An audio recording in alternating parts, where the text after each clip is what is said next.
Venice, the romantic city in northern Italy's Veneto region, is built on 118 small islands in a lagoon of the Adriatic Sea. It has no roads, just canals and a labyrinth of narrow streets. The historic districts are connected by 438 bridges. They cross a network of over 160 canals, which are all navigated in true Venetian style by chaotic flotillas of weaving boats and gondolas, transporting inspired tourists with a charming atmospheric backdrop.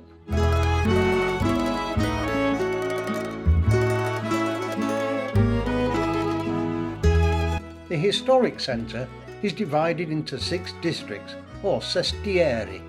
We visited each of the sestieri during our 4-day visit, and we could have stayed another 10 years and we still wouldn't have explored every nook and cranny this amazing city has to offer. Getting lost in the maze of narrow alleyways is part of the fun of discovering Venice, and in this video we share some of the highlights of our wanderings.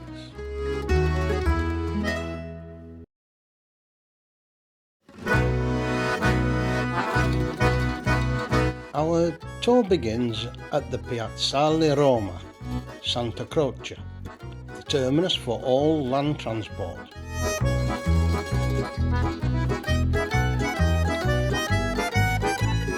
Santa Croce is where Venice eases you in. It's like the city's quiet foyer before the madness of selfie sticks and Instagram hounds.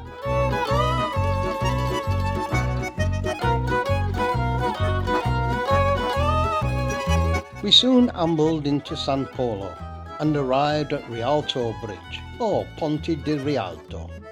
Completed in 1591, it was once the only bridge across the Grand Canal for almost 300 years, and it replaced a previous wooden drawbridge that stood here, which apparently collapsed under the weight of too many spectators watching a boat race.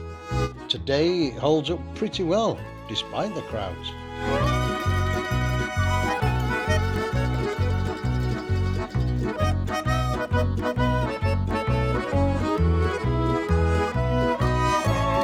Like old Venetian sailors, we navigated our way to the former red light district of Venice, to Ponte delle Tette, commonly known as the Bridge of Brest. Yes, I kid you not, this was where the local ladies used to expose themselves to attract passers-by, a kind of 16th century Tinder. In 16th century Venice, prostitution was legal and regulated, and the city authorities had deep concerns about homosexuality, so they allowed and encouraged prostitutes to display their breasts publicly on the Ponte delle Tette to lure men away from the same-sex relationships and towards the brothels.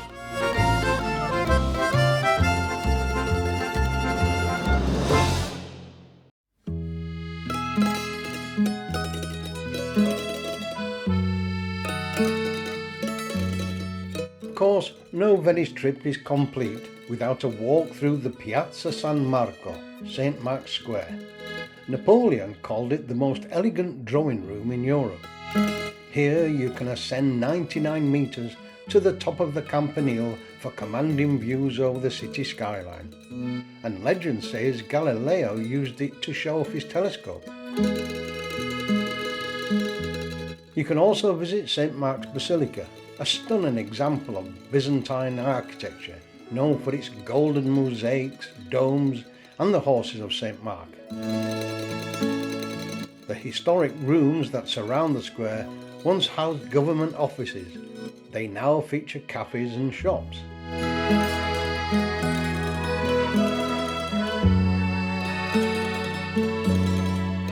The Doge's Palace, a wonderful example of Venetian Gothic architecture, was the centre of political power and part prison. Did you know the Doge, despite being the most powerful man in the Republic, was not allowed to leave the city without special permission? Talking of freedom, or lack of it, the Bridge of Sighs connects Doge Palace to the new prison. It is said that its name derives from the size of prisoners who, upon crossing, caught their final glimpse of freedom before imprisonment. It is the only enclosed bridge in Venice.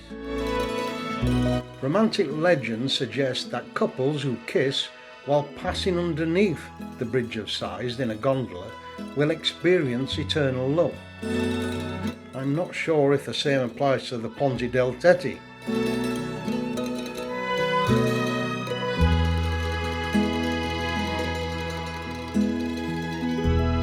Hidden and tucked away in the San Marco district, we found the most famous spiral staircase in Venice, the Scala Contarani del Bavolo. This wonderful 15th century architectural masterpiece was featured in Orson Welles' 1952 film adaptation of Shakespeare's Othello. Along our ways, we came across a quaint old shop that made carnival masks. Venetian masks originated in the 13th century as a way to conceal identity during celebrations and parties, particularly during the carnival season. The primary purpose was to allow people to interact with others without the constraints of their social standing. One of the most quaint and unusual places we came across was a bookshop like no other in the world. Old books that were ruined by Venice's high water floods have been reused creatively to make furniture, and even old encyclopedias have been formed into a staircase where visitors queue to take that memorable Instagram memento. Books can be found in bathtubs and even a full-size gondola. Whether an avid reader or not, this bookshop is worth a visit for its unique charm in the world of literature.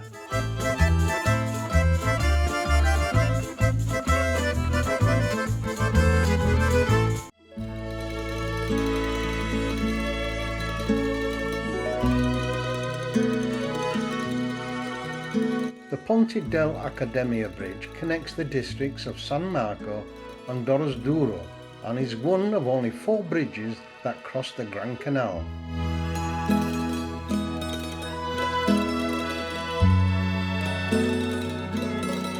Built of steel in 1854, it eventually corroded from the salty air of the lagoon and was eventually replaced by a wooden structure in 1933, which was only intended to be temporary. However, the locals loved the wooden bridge so much it now remains as a permanent fixture.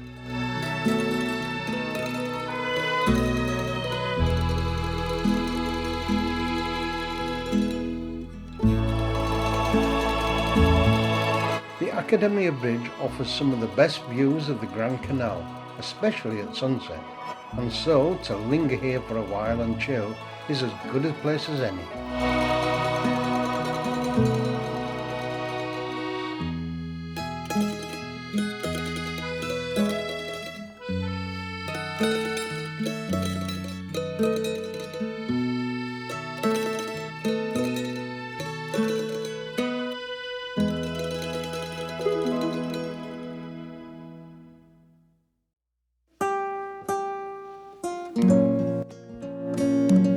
Exploring the districts of Cannaregio, we found Calle Verasco, Venice's narrowest street at just 53 centimetres wide. I think Barrett's builders must have made the planning permission. Anyway, I'm not sure if I could squeeze down after eating my gelato, so my brave wife explored on her own. Nearby to Calle Verisco is the Ponte de Chiodo, the only bridge in Venice without railings. Historically, most Venetian bridges were built without railings, but safety regulations led to their widespread addition, making Ponte de Chiodo a rare survivor from that era.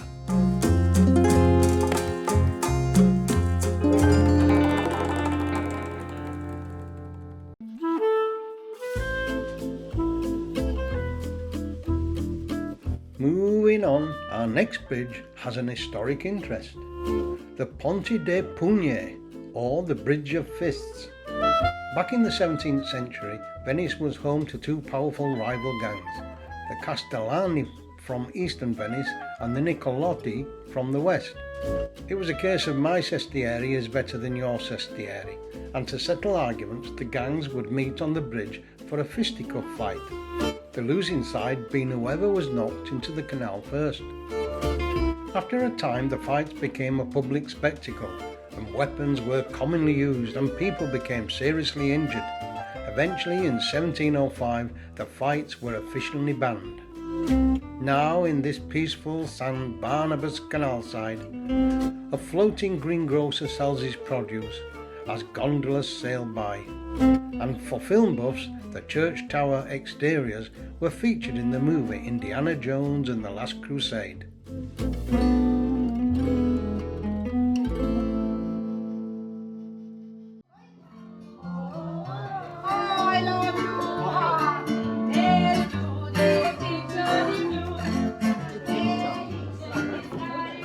The mention of Venice usually evokes an image of gondola rides serenaded by red-striped gondoliers singing about ice cream on a romantic evening.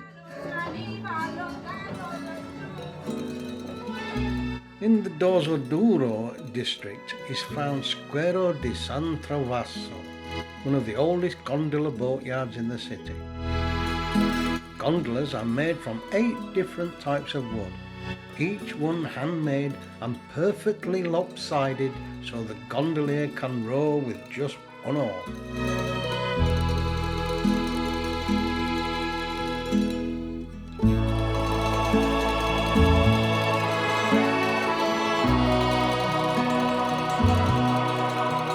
In the 1500s, gondolas were decked out with gold, silks, and even private musicians played on board.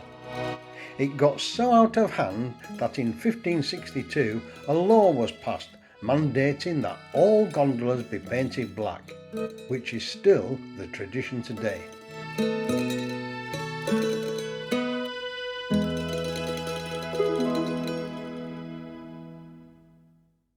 From paddle boats to motorboats, and across the Venetian lagoon to visit the islands of Murano and Burano.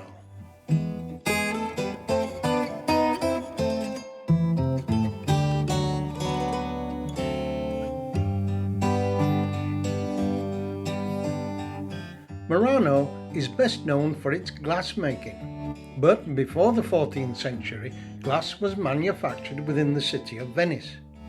But furnaces were dangerous, and a fire outbreak could completely destroy the city, and so the Venetian authorities in 1290 ordered that all glassmakers must relocate, and they chose the nearby island of Murano. This decision transformed Murano into the world-famous hub of Venetian glassmaking, with its unique style and techniques. Another ferry ride away, and we arrived at the colourful island of Burano. This was our favourite of the two islands, and despite the rainy weather, we enjoyed a peaceful few hours wandering around the vibrant painted houses.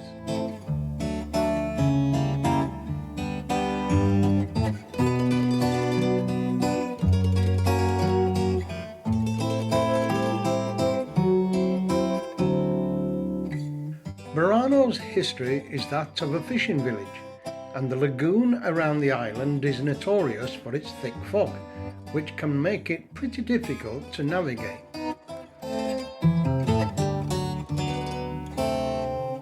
A well-accepted theory is that the brightly painted houses served as visual markers, helping the fishermen to return home in poor visibility.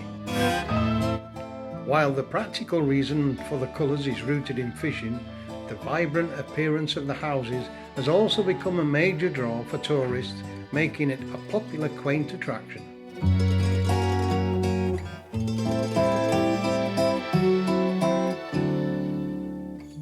A resident today wishing to paint their home must first obtain permission from the local Burano council. If successful, they will be given a specific colour palette to choose from, so the island can maintain its unique aesthetic.